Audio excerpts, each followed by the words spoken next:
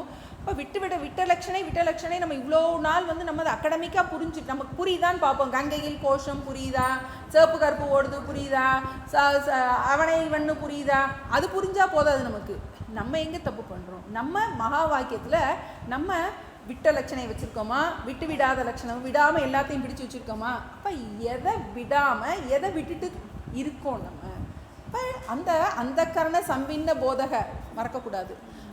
அந்த இடத்துல பக்கத்தில் எழுதிக்கோங்க, அவித்யா உபாதியுடன் கூடிய, நம்ம அன்னைக்கு கிளாஸில் சொல்லலை, அவித்யா என்னும் உபாதியுடன் கூடிய, ஏன்னா அதான் காரணமாக இருக்குது. நம்ம அந்த கரண சம்பின்ன போதமாக நமக்கு தோன்றுவதற்கு காரணம் என்ன, அந்த அஜ்ஞானம், அதுதான் மூலமாக இருக்கின்றது. அப்போ இந்த ஸ்டெப்பு மறக்கவே கூடாது. எதனால நமக்கு இந்த திருப்தி கிடைக்கல அப்படின்னா, அங்கே முதல்ல அஜ்ஞானத்தின் காரணமாக நான் என்னை அந்த கரண சம்பின்ன போதமாக நினைத்து கொண்டிருப்பதால் ஏற்படுகின்ற அபூர்ணத்துவத்தின் காரணமாக நான் என்னை ஜீவனாக நினைத்து கொண்டு எனக்கு துக்கம் இருப்பதாக நினைத்து கொண்டு நான் என்ன பண்ணுறேன், கஷ்டப்படுறேன்னு சொல்லிக்கிட்டே இருக்கேன். இப்போ அதான் ஸ்டெப்பு, அதான் முதல்ல அஜ்ஞானத்தின், அதனால தான் 7 அவஸ்தை நமக்கு திரும்பவும் அதுக்குள்ளே தான் போகிறோம் நம்ம. அப்போ நமக்கு அது ஒர்க் பண்ணாமல் இருக்கிறதுக்கு காரணம் என்ன, நான் என்னைய அந்த ஜீவனாக அந்த எதை விடணுமோ அதை விடாமல் இருக்கு. இனி அடுத்ததில் நமக்கு சொல்ல போகிறாரு எதனால நமக்கு தப்பு நடக்குது அப்படிங்கிறத 77, 78 அந்த மகா வாக்கியம் நமக்கு எப்படி உபயோகப்படுத்தணும் அப்படிங்கிறத இன்னும் சொல்கிறாரு. நம்ம அடுத்த கிளாஸில் அதை நம்ம பார்ப்போம். இது சொன்னீங்க, அவித்யா என்னும் உபாதியுடன் கூடிய அந்த கரண சம்பின்ன போதக 71வது ஸ்லோகத்தில் நம்ம பார்க்குறோம் அந்த வாச்சியார்த்தம் எப்படி, அந்த நான்கிறதுக்கு வாச்சியார்த்தம் போதகன்னா சைத்தன்யம். நம்ம அவித்யா என்னும் உபாதியுடன் கூடியவனாக நம்ம என்ன பண்ணுறோம், அந்த கரணத்தோட நம்ம இணைத்து கொண்டு அதுதான் வாச்சியார்த்தம். அந்த நான்கிறதோட வாச்சியார்த்தம். குரு வந்து லட்சியார்த்தத்தை போதிக்கிறாரு, ஆனால் நம்மளால் அந்த வாச்சியார்த்தத்தை விட முடியல நம்மளால். ஆனால் விட முடியாத அதுதான் அங்கே காரணம். ஏன்னா குரு, ஏன்னா இதுக்கு மேலே என்ன பண்ணணும், நமக்கு ஏன் நமக்கு அது அனுபவத்துக்கு வரல, ஏன் நம்ம அனுபவமாக நமக்கு தெரியல அப்படின்னு சொல்கிறோம். அப்போ நீ வந்து அதை புரிஞ்சிக்கிற விதத்தில் வந்து குரு வந்து உன்னை வந்து இந்த உடம்பு மனதுக்கு எல்லாத்துக்கும் வேறானவனாக ஆதாரமானு சொல்கிறாரு. ஆனால் நான் என்ன நினச்சிட்ருக்கேன், என்னை இன்னும் நான் இது ஜீவன், எனக்கு கஷ்டம் இருக்குது, எனக்கு குடும்பம் இருக்குது, எனக்கு பிள்ளை இருக்குது, அது இருக்குது, இது இருக்குன்னு என்ன பண்ணுறோம் நம்ம, அந்த கரண சம்பின்ன போதக அதுக்குள்ளே என்ன பண்ணிகிட்டு இருக்கோம். அதுக்கு காரணம் என்ன, மாயையா வஞ்சித்தக. அதை நம்ம மறக்கக்கூடாது. அந்த சில முக்கியமான இது. அப்போ ஏன் நமக்கு இந்த கஷ்டம், மாயையா வஞ்சித்தக, மாயையா வஞ்சித்தக, அது நமக்கு மறக்கக்கூடாது. ஏன்னா நமக்கு மாயா உபாதி சன், நமக்கு ஈஸ்வரன் வந்து அவர் மாயாவியாக இருக்கார். அதுதான் ஒரு பெரிய ஒரு மாய லீலையாக இருக்குது. நம்ம கண்ணை கட்டி இருக்கு, அதுதான் அஜ்ஞானம், அதுதான் அவித்யா உபாதி. இது வந்து நம்மளுக்கு வந்து லட்சியார்த்தத்தை தான் நம்மளுக்கு. ஆமாம், குரு வந்து லட்சியார்த்தத்தை சொல்கிறாரு. நீ வந்து பூர்ணமான பரம்பொருள் அப்படிங்கிறாரு, உனக்கு துக்கமே இல்லை அப்படின்னு சொல்கிறாரு. ஆனால் நம்மளால் என்ன நான் வந்து இப்படியே யோசிச்சுட்டே இருந்தனால நமக்கு இதிலேருந்து வெளிவர முடியல. சொன்னாலும் நமக்கு மனசில் பதியலை. அப்போ அதுக்கு காரணம் என்ன, நம்ம அதை தப்பாகவே அந்த இதை விட முடியாமல் அதில் நம்ம இருக்கோம். நமக்கு அதுக்கு தான் அடுத்த மேல் சொல்ல போகிறாரு, எப்படி அதை நமக்கு அபரோக்ஷ ஞானத்தை அதை எப்படி திட அபரோக்ஷமாக நம்ம மாற்றுறது அப்படின்னு. இனி அடுத்த கிளாஸில் நம்ம பார்ப்போம். காணல் நீர் கிழிஞ்சல் வெள்ளி கந்தர்ப்ப நகர் கணாவூர் வானமை கயிற்றில் பாம்பு மலடி செய் முயலின் கோடு வீணமாம் கரிபு மானின் பிரபஞ்சம் எல்லாம் பொய்யே ஞானம் மெய் மகனே உண்மை நம் ஆணை மறந்திடாயே ஞானம் நீ மகனே உன்னை நம் ஆணை மறந்திடாதே. ஐயனே எனது உள்ளே நின்று அனந்த ஜென்மங்கள் ஆண்ட மெய்யனே உபதேசிக்க வெளிவந்த குருவே போற்றி உய்யவே முக்தி நல்கும் உதவிகோர் உதவி நாயேன் செய்யுமார் ஒன்றும் காணேன் திருவடி போற்றி போற்றி செய்யுமார் ஒன்றும் காணேன் திருவடி போற்றி போற்றி. ஓம் பூர்ணமத பூர்ணமிதம் பூர்ணாத் பூர்ணமுதச்யதே பூர்ணஸ்ய பூர்ணம் ஆதாய பூர்ணமேவாவசிஷ்யதே. ஓம் சாந்தி சாந்தி சாந்தி. ஹரிஹி ஓம். ஹரிஹி ஓம்.